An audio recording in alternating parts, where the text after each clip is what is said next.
Okay, my plan is to go through some of the tests. The tests will be divided into two sections. First section is going to be tests showing the analysis of one variable. We call that univariate analysis. The second part will be tests relating to the consideration or the testing of more than one variable. We call that bivariate analysis. So we're dealing with one variable at a time only. Okay, let's look at a frequency table. So let's come up to Analyze, Descriptive Statistics. Then we come over to Frequencies.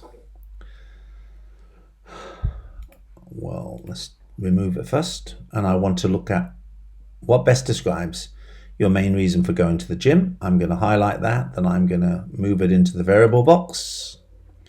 And then I'm going to just hit OK.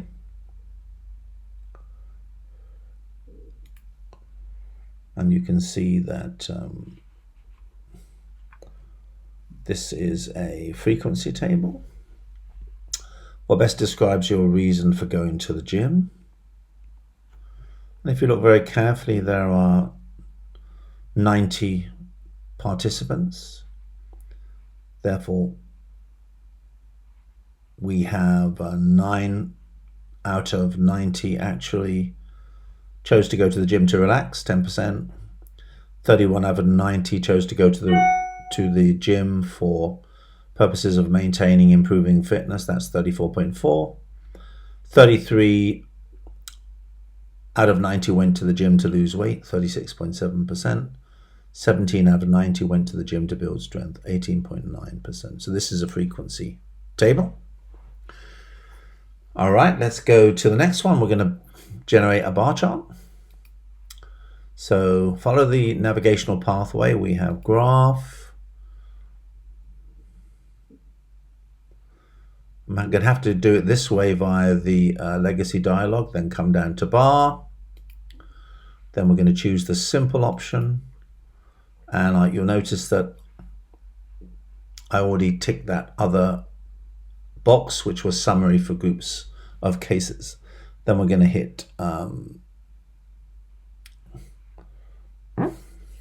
define, and then we're going to come to reasons. Okay, I'll repatriate this one. Okay, I want to put reasons for, best describe the reasons for coming to the gym in the category axis, and then I'm going to just hit OK. And if you look very carefully, we should have a bar chart. So this is the count, the number of participants. Less than 10 chose to relax, went to the gym to relax. Just above 30, this is out of 90, went there for maintaining or improving fitness purposes. Slightly more went there to lose weight, and another set number went there to build strength. All right, now let's go to the pie chart. So just follow the navigational pathway, graphs, pie, summaries for groups of cases, define, and we want, let's just define slices by, and I want to choose this, what best describes your main reason for going to the gym. Okay, and then we introduce that into the define slices by, and you'll notice the following, that we have a pie chart. All right, now let's generate a histogram. So I'm going to come up here to graphs, legacy builder, histogram.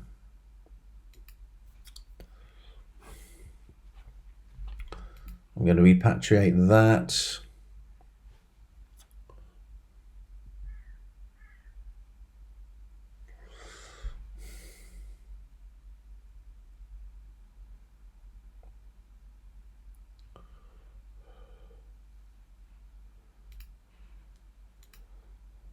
And if we come down here, you will see that this is a histogram. What best describes your main reason for going to the gym? Now let's deal with some areas that you're familiar with. You will have seen arithmetic mean, median, standard deviation, range, dot plots often during your Excel years at school and college, I believe. So let's just see how we can do that. Okay, so I'm going to come up to Analyze. I'm going to come to Descriptive Statistics. I'm going to come to Explore. And I'm going to put age in the dependent list. Then I'm going to hit Statistics. Then I'm going to hit OK.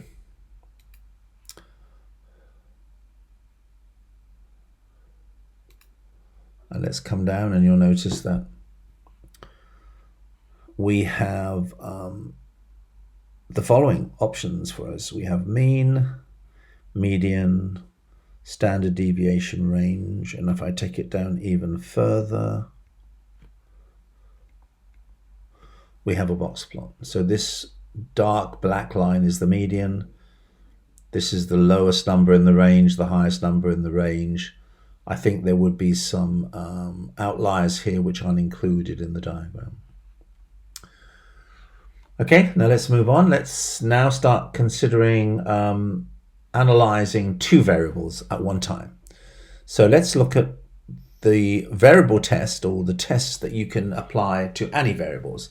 We call that contingency table. Remember, many tests that we see in bivariate analysis are ultra specific. A contingency table applies to every analysis of two variables. So let's start here up to Analyze, Descriptive Statistics, cross tabs. So we're going to repatriate that. We're going to repatriate that. We're going to have what best describes your reason in the row.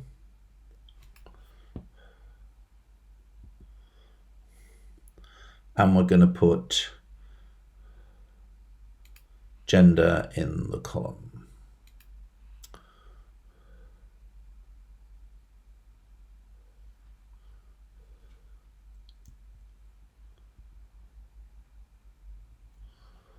And then we're going to go to cells.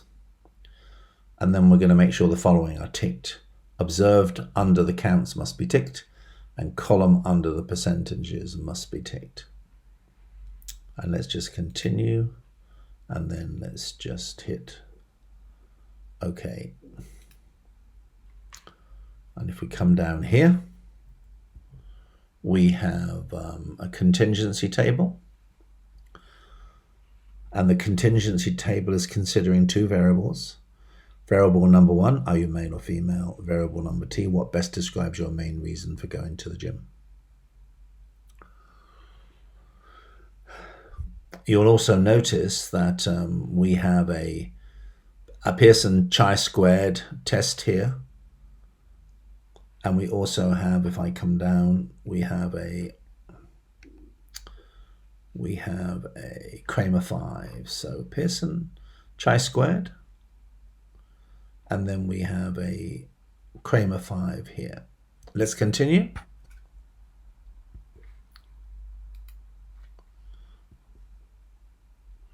Now let's deal with another set of two variables, and we're going to concentrate on the comparison of two interval variables.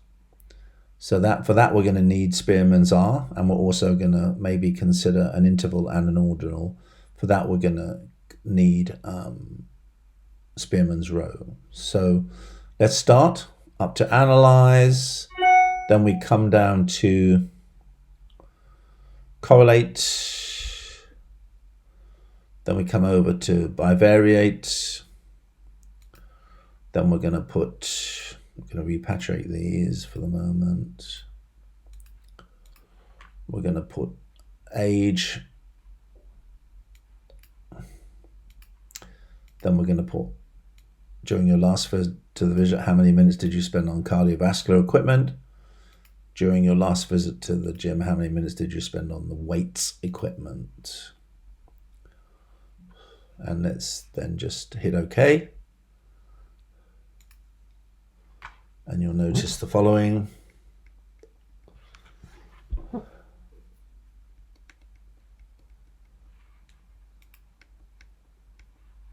You'll notice that we have a Pearson correlation here. So we are dealing with interval variable number one. How many minutes during your last visit to the gym did you use the cardiovascular equipment? And how many minutes during your last visit to the gym did you use the weight machine? So the point is, are we comparing this first variable, how old are you, with this one here, how many minutes on the cardiovascular equipment? Or are we comparing how old are you, age, with how many minutes you spent on the weights machine? In fact, if you look very carefully, you'll see that both of them are actually processed here. Okay, now it's important to remember that before you normally use a Pearson's bivariate test, you would actually normally use a scatter diagram, because a scatter diagram gives you an immediate perspective about whether the Pearson's test is going to be valuable for you. So let's come here to graphs. Let's come here to legacy dialogues. Then we'll come down to scatter dot and simple scatter. Let's just repatriate this one.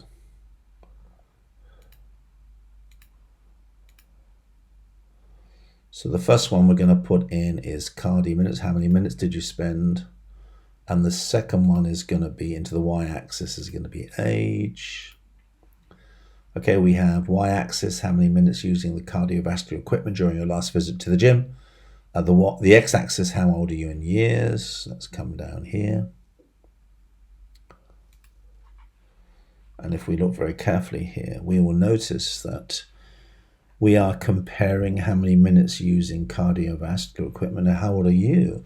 Well, you may have your own intuition. You might have guessed that actually the older you are, it may be that there's a case to suggest that you might be more likely or less likely to use cardiovascular equipment. Well, you'll notice from this wonderfully indiscriminate, totally unhelpful maze of dots that we can't draw any such conclusion.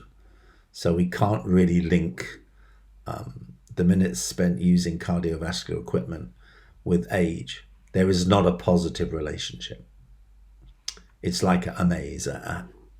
Now let's continue. Let's come down to comparing means and eta. So let's come up here to analyze, compare means.